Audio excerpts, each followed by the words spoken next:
Welcome back. Today we're going to be talking about how to create forms on an HTML page. Let's go ahead and jump into it.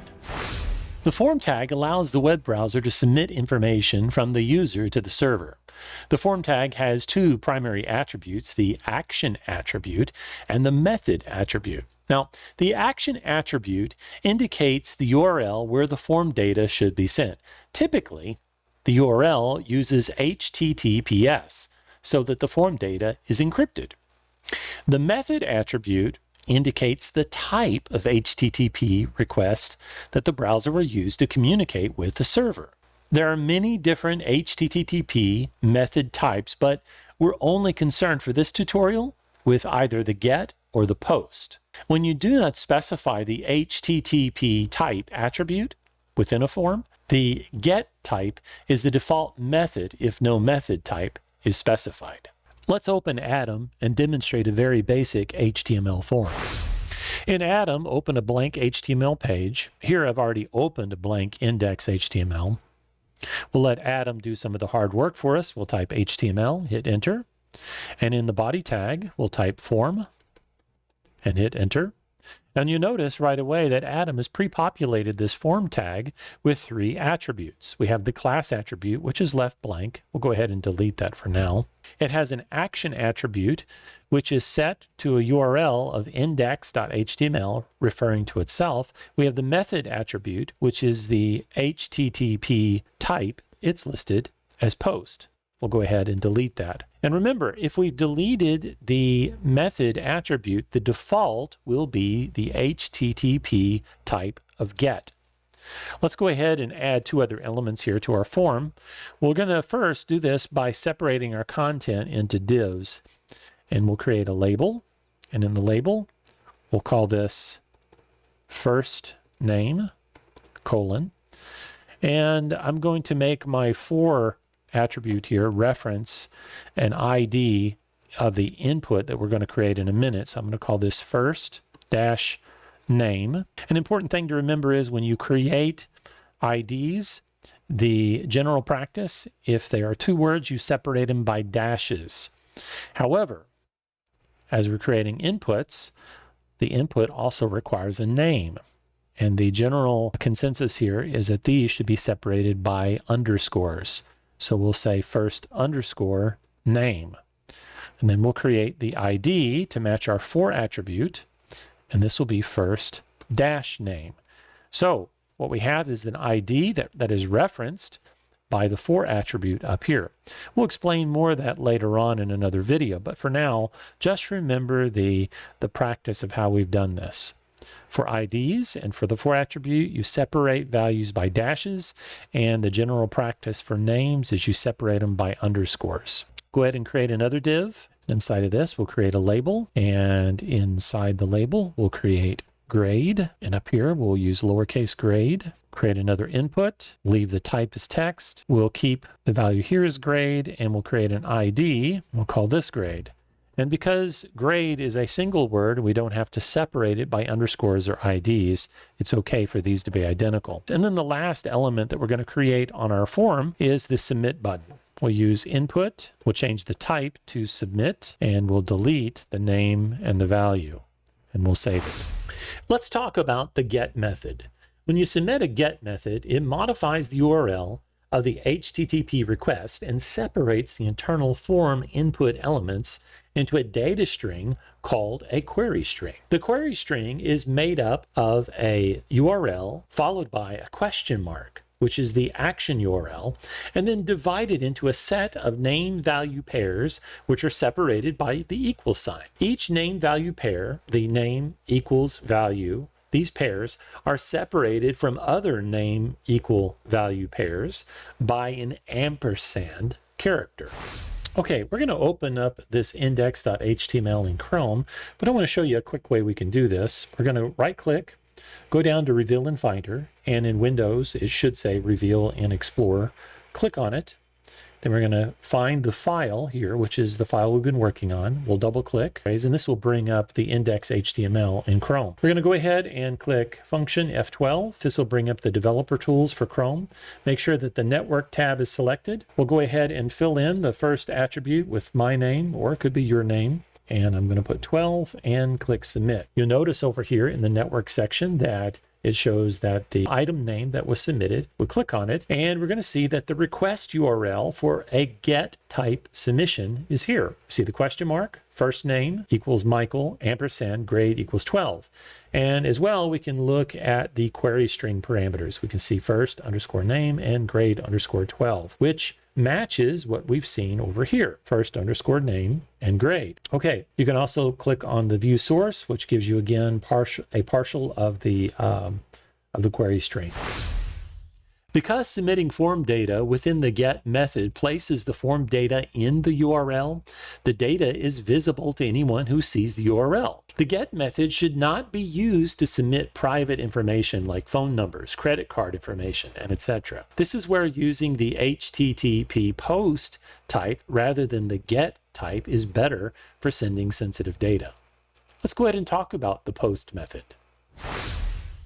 If you remember, when no method type is listed, the default type is get, as you can see here. Keep in mind that the post method is a technique used by web browsers to submit information to a web server by sending that information in the HTTP request body. I'll show an example in a moment via Chrome Developer Tools what the HTTP request body looks like. But for now, let's go ahead and construct the form using the post method. We'll type method. We'll fill in between the quotes, post, we'll save it, and we're going to go ahead and change the action here, and we're going to use https://example.com. This is a domain that's used for illustrative examples in documents, and we can use this without any prior coordination or asking for permission. Okay, let's go ahead and save it. We're going to right-click down to Reveal in Finder. We'll open it. We'll use our developer tools, F12. Make sure network is selected. We'll enter information again, and we'll click submit. As we can see here, here is the site that the information was sent to. We'll click on that. We'll see that the request method was post as we requested. And if we scroll down to the request header, we'll see that here is the method. We'll go down to the form data, and you can see that the form data is first underscore name with the value of Michael, and the grade is 12. So far, the data we've been submitting via the form has only been text. There are other types of data we could send along as well other than text. For example, we might want to send an image, video, audio, or maybe some kind of document file. When forms contain non-textual data, it's considered binary data. If a form field contains binary data, such as an image, the normal format of that query string is not sufficient to encode binary data. To accommodate binary data, a post request can be split into multiple parts. Let's go ahead and look at how this is done. In order to send binary data like an image, we need to modify the form tag and add a new attribute. This would be the encoding type. And for the encode type, we'll use multi-part form data. Next, let's go ahead and add a new div. We'll add a label. For the label, we'll say this is our picture. For the ID and for attribute, we'll use the pic. We'll come down and we'll type input. We'll change the type to file. We'll reference the value sent along as pic. And because we have a label, we'll use the ID of pic as well. We'll save it. Go down to the file in Finder, we'll open it. We'll use function F12, populate the name, the grade, we'll choose a picture, we'll click open, and then we'll click submit. As we can see here, the status type is 200. If we click on it, we can see the headers. We see it's a post. Go ahead and minimize some of this, the response header and the request header. And here you can see that the content type was multi-part form data. Let's talk about escaping form data for a moment. Now you may be wondering, what does that mean? Well, The ampersand, the question mark, and the equals characters have special meaning in a query string. If a user enters characters like the ampersand, question mark, or the equal, or white space characters like spaces, new line characters, tabs, these characters, especially inside of an input field in a form to be submitted, these must be escaped, meaning the characters must be transformed into other representations. The best way to explain this is that URLs can be only sent over the internet using ASCII character set. If a URL contains characters outside the ASCII set, that URL has to be converted.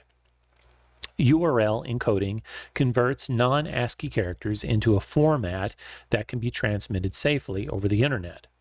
URL encoding replaces non-ASCII characters with a % followed by the hexadecimal digits. URLs cannot contain spaces. URL encoding normally replaces a space with a plus sign or a %2. The web server unescapes the form data to determine the original values and what they are. When we started this video, we created some basic form elements like the label, the input field, and the submit button. Let's break these down a bit more before we close.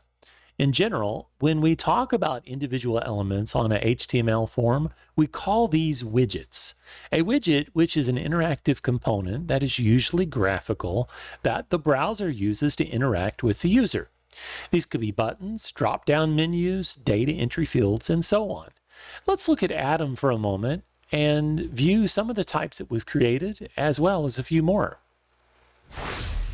So the input tag allows the user to enter information into the web page. The input tag cannot enclose any other additional page content, and thus you notice here that the input tag does not have a closing tag. The input tag has basically 5 primary attributes. These are the type, the name, the ID, there's also placeholder, as well as the value attribute. A text box widget is an input element with the type of the attribute as text, as you can see here. Notice, though, that Atom has many other types that are available to be used for the input type. The web browser displays the submit button widget for an input tag of type submit, which sends the associated forms data to the server when clicked. You could also use here the text button when you don't want the form to submit.